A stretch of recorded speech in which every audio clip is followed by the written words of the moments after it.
Redfin, a technology-based real estate brokerage, did an analysis of the top 98 real estate markets in the U.S.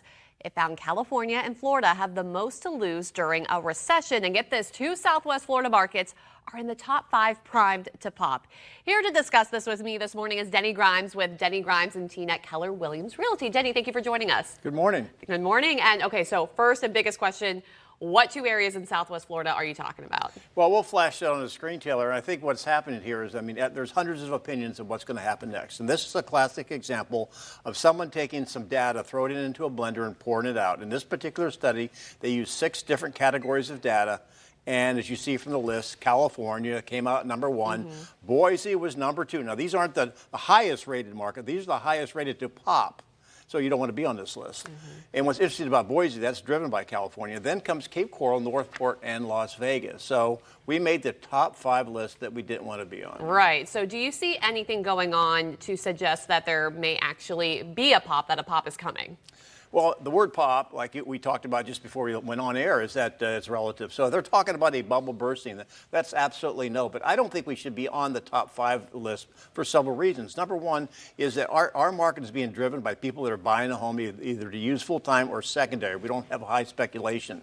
And I think they're talking about when the recession comes, we will be poised for a pop. And I don't think that's true because a high percentage of our ownership is secondary, so they're not paycheck to paycheck. People didn't overstretch to live here, and if they get laid off, they're going to lose the home. And we still have a high demand of influx from people from outside the area. So I think our market is going to correct, but it's not going to pop. All right, so you're not really liking the study that they put out too much. It's just an opinion. I mean, there's worse studies out there. I really don't think we're going to see that what they say. And I think the advice for buyers or sellers is, I think selling sooner is better than later. And buyers, they may like the falling prices that we're seeing. However, the interest rates, we're hearing about that. So I don't know. I don't think they're going to win by waiting. Okay.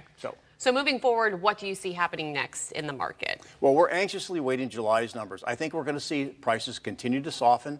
I checked the inventory yesterday. There's more homes to choose from. So I think and they came out this morning and used the R word, I think the market's going to continue to correct, not crash. Okay. And by correcting, kind of what happens with downward pressure on price, and there's going to be more inventory, and it's going to be turning into more of an equal market, maybe teeter to a buyer's market here soon. All right. Southwest Florida, always an interesting home market here for sure. Denny, thank you so much for joining us and for your expertise this morning. Thank you. All right. We'll see you soon.